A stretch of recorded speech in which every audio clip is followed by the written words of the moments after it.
Hello बच्चों, आप कैसे हैं? आप तो आज पहले ही पहुंच गए हो। दादाजी आपके लिए नई कहानी लेकर हाजिर हो गए हैं। मुझे पता लगा है कि बीच में अगर एक दिन कहानी न सुनने को मिले तो आप बड़े उदास हो जाते हैं और ये लालसा रहती है कि हर रोज़ कहानी सुनाई जाए। भाई इतवार था इसलिए छुट्टी कर ली। आज आपके लिए एक नई कहानी लेकर मैं हाजिर हूँ। ये कहानी अप्रैल 2002 यानी कि मैंने जो लिखी थी ये लिखी थी नवंबर 2001 में। और ये नया साल जब आया तो नए साल का जो अंक था जनवरी 2002 का, उसमें ये कहानी छपी। ये 2002 का अंक मैं आपको दिखा रहा हूँ। जनवरी 2002 का ये अंक है। ये आप देखेंगे तो ये जनवरी 2002 लिखा हुआ है इसमें। तो बच्चों ये कहानी इसमें छपी थी। कहानी का नाम है हार जीत। आप देख रहे हैं ना, हार जीत कहानी है। इसको मैंने नवंबर 2001 में लिखा था, 2001 में। और ये कहानी राजाओं की कहानी है। मैं आपको सुनाऊं। राजा जो हैं वो एक दूसरे के साथ युद्ध भी करते हैं। उसकी रियासत उसने जीत ली, उसकी रियासत उसने जीत ली। बीच में कुछ सेनापति होते हैं। तो ये कहानी भी ऐसे ही राजाओं के बारे में है। मैं आपको सुनाता हूं, ध्यान से सुनिए। राजा थे जिनका नाम था सूर्यकांत। सूर्यकांत राजा, उनका सेनापति था अजयेंद्र। याद रखना, ये 3 नाम हैं इसमें। अजयेंद्र सेनापति है और सूर्यकांत जो हैं वो राजा हैं। वो बहुत वीर राजा थे और उनका सेनापति भी वीर था और उनकी सेना भी बड़ी थी। इसलिए वो आसपास के जितने भी रजवाड़े थे, जितनी भी रियासतें थी, उनके ऊपर हमला कर देते समय समय पर और उनके कुछ हिस्से को जब्त कर लेते। उसी के पड़ोस में एक राजा थे जिनका नाम था मणिचंद्र। सेनापति अजयेंद्र को सूर्यकांत ने कहा कि सेनापति जी, अजयेंद्र, उसके क्या नाम है, जो पड़ोसी राजा मणिचंद्र है, उसकी रियासत में काफी धन दौलत इकट्ठा हो गया है।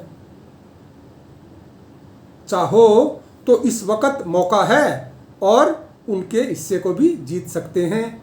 ये सोचकर उन्होंने सेनापति अजयेंद्र को आदेश दिया कि मणिचंद्र की रियासत पर हमला कर दिया जाए। अब अजयेंद्र तो बड़ा अपने उसके ऊपर विश्वास था, अपनी शक्ति पर।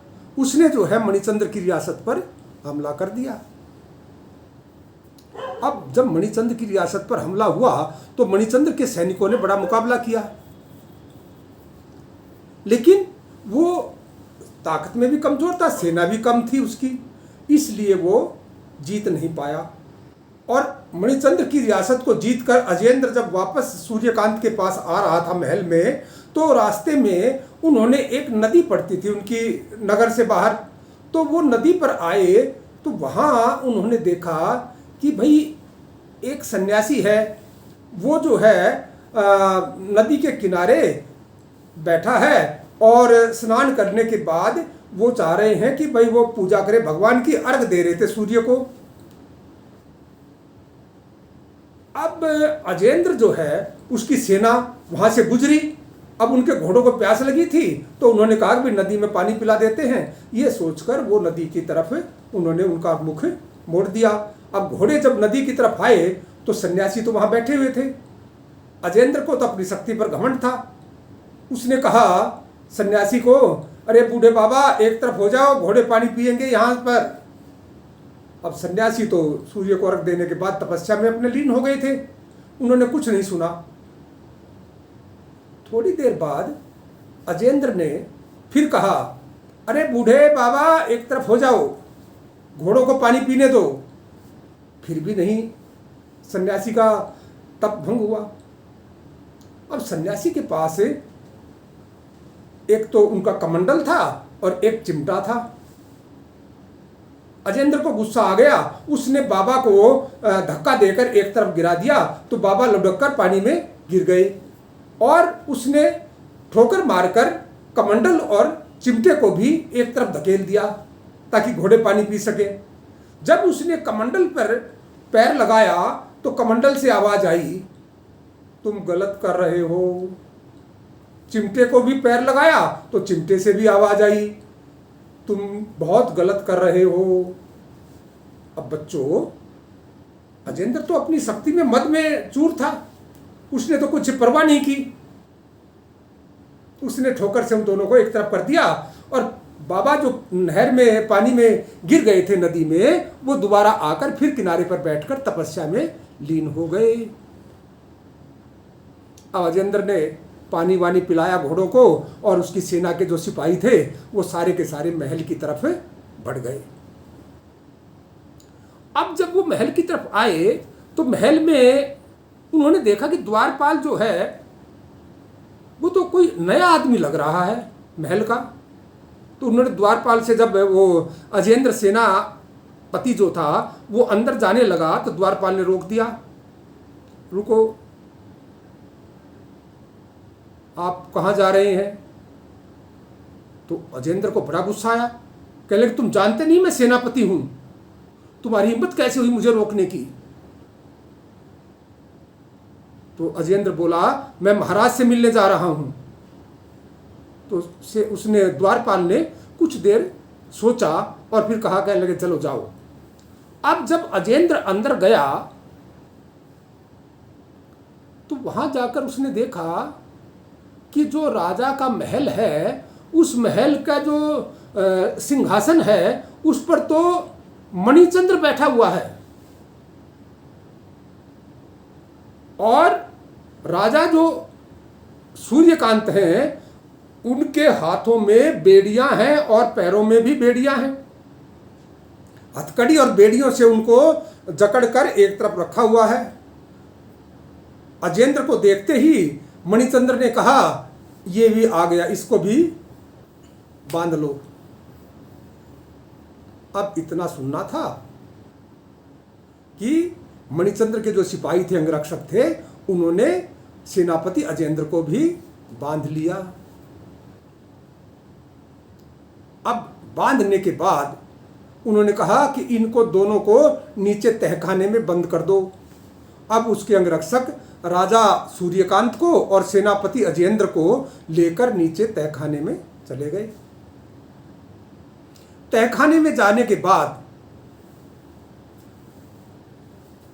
अजेंद्र ने पूछा सूर्यकांत से, महाराज ये सब क्या हुआ? हम तो मणिचंद्र को जीत कर आए थे, उसकी रियासत पर कब्जा कर लिया, लेकिन यहां मैं देख रहा हूं कि आपको कैद कर लिया है और वो तो सिंहासन पर बैठा हुआ है, ये सब कैसे हुआ? तो सूर्यकांत ने कहा, ऐसा है सेनापति जी, हम भी आपका इंतजार कर रहे थे। हम आपकी विजय की पता हमें लग गया था कि आपने जीत लिया है और युद्ध जीतने के बाद जब आप लौट रहे थे तो हम आपके स्वागत के उत्साह में लीन थे।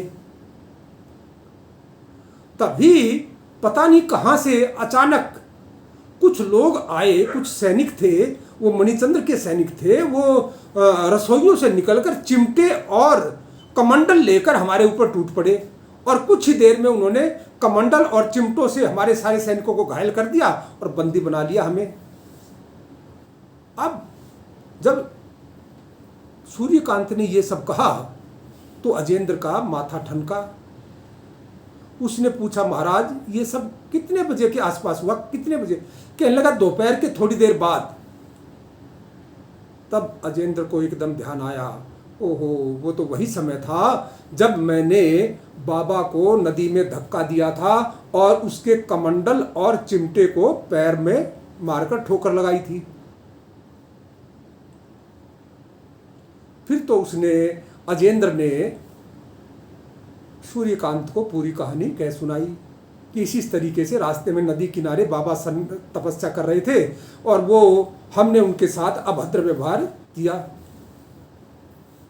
राजा सूर्यकांत ने कहा, अरे सेनापति जी, आपको ध्यान रखना चाहिए था कि जिस बाबा के चिमटे और कमंडल में से भी मनुष्य की आवाज निकल सकती है, उन्होंने आपको कहा कि आप गलत कर रहे हो, फिर भी आप नहीं समझे कि उसका बाबा कितना तपस्वी होगा, और आपने बिना परवाह किए उनका निरादर किया। अब अजेंद्र क्या करे, गलती तो हो चुकी थी। तो बच्चों, थोड़ी देर बाद जब सूर्यकांत और अजेंद्र को महाराज के सम्मुख प्रस्तुत किया गया, महाराज मणिचंद्र के सम्मुख, तो मणिचंद्र के पास जब वो प्रस्तुत किए गए तो उसी समय वो सन्यासी बाबा महल में प्रवेश किया उन्होंने। तो मणिचंद्र ने उठकर उनके चरण छुए, गुरुदेव नमस्कार, गुरुदेव प्रणाम। अब अजेंद्र को पता लगा कि ये तो मणिचंद्र के गुरु हैं और मैंने बड़ा अपराध कर दिया। सूर्यकांत ने मणिचंद्र से क्षमा मांगी और कहा, मणिचंद्र भाई, मुझसे बहुत गलती हुई है, मेरे सेनापति ने आपके गुरु का अपमान किया है, इसलिए आज हम उस प्रायश्चित स्वरूप आपसे क्षमा मांग रहे हैं। और अजेंद्र और सूर्यकांत दोनों ने मिलकर बाबा के चरण स्पर्श किए। अब जब बाबा के चरण स्पर्श किए तो बाबा मुस्कुराए, बोले, सूर्यकांत, घमंड अच्छी चीज नहीं होती, तुमने तपस्वियों का अपमान करवाया है, तुम्हारे सेनापति को अपने यश पर, अपने बल पर बड़ा घमंड था, आज उन्होंने जो नुकसान पहुंचाया उसका प्रतिफल तुम्हें मिला है। मणिचंद्र कहने लगा, भाई सूर्यकांत, हमें आपके राज्य की जरूरत नहीं है, गुरुदेव कह रहे हैं कि ये राज्य इनको वापस कर दो, हम आपका राज्य आपको वापस कर देते हैं, लेकिन आपको भविष्य में ये आश्वासन देना होगा कि आप किसी भी पड़ोसी राजा पर हमला नहीं करेंगे। अब तो सूर्यकांत की आंखें खुल गई, उसने भी लगा कि भाई वाकई मैंने गलत काम किया है जिसकी सजा मुझे मिल रही थी, और अगर मैं ये गलत काम और करता जाता तो हो सकता है कि एक दिन ऐसा आता कि मेरा सर्वनाश समूल नष्ट हो जाता, मेरा राज्य। तो बच्चों, उस दिन सूर्यकांत ने, अजेंद्र ने गुरु से क्षमा मांगी और मणिचंद्र और सूर्यकांत दोनों गले मिले। ये कहानी अब आपको मैं 1 मिनट के लिए सुनाता हूं, आप जरा सुनना इसे। जो वाक्य मैंने लिखे हैं उस वक्त वो सुना रहा हूं। साधु मौन होकर पूजा करते रहे, अजेंद्र पर तो जीत का नशा चढ़ा हुआ था। उसने पास जाकर सन्यासी को धक्का दे दिया, बेचारे बाबा नदी में जा गिरे। अजेंद्र ने उनका कमंडल उठाकर फेंक दिया और चिमटा भी फेंक दिया। कमंडल और चिमटा से आवाज आई, तुम गलत कर रहे हो। इसके बाद सूर्यकांत ने जब देखा कि भाई अजेंद्र तो आ रहा है लौटकर, लेकिन उसकी गद्दी तो जा चुकी थी, वहां तो मणिचंद्र बैठा हुआ था। तो बच्चों, आपने समझा कि ये भारतीय संस्कृति, हमारा जो संस्कृति है उसमें सन्यासियों को बहुत महत्व दिया गया है। इसलिए हमें अपने धर्म और अपनी संस्कृति से प्रेम करना चाहिए। अंतिम पंक्ति में पढ़ता हूँ, बेड़ियों में बंधे सूर्यकांत और अजेंद्र बाबा का चरण में गिर पड़े। बूढ़े सन्यासी ने मणिचंद्र से कहा, राजन, इनका घमंड समाप्त हो गया है, इन्हें छोड़ दो, इनका राज्य भी इन्हें लौटा दो। सूर्यकांत की आंखों में आंसू आ गए। बोला, महाराज, मैं लोभवश पड़ोसी राजाओं पर हमला करता रहा, अब मेरी आंखें खुल गई हैं। अजेंद्र के चेहरे से भी पश्चाताप झलक रहा था। मणिचंद्र ने कहा, सूर्यकांत, आज से हम मित्र हो गए हैं, तुम अपना राज्य संभालो, मैं चंद्रगढ़ जा रहा हूँ। इतना कहकर वह राज सिंहासन से उठ गया। बाबा ने आशीर्वाद की मुद्रा में हाथ उठाया और राम राम जपते हुए महल से निकल गए। तो बच्चों, आपको ये कहानी कैसी लगी? कल आपके लिए एक और नई कहानी लेकर मैं हाजिर होऊंगा। तब तक के लिए खुश रहो। नमस्कार।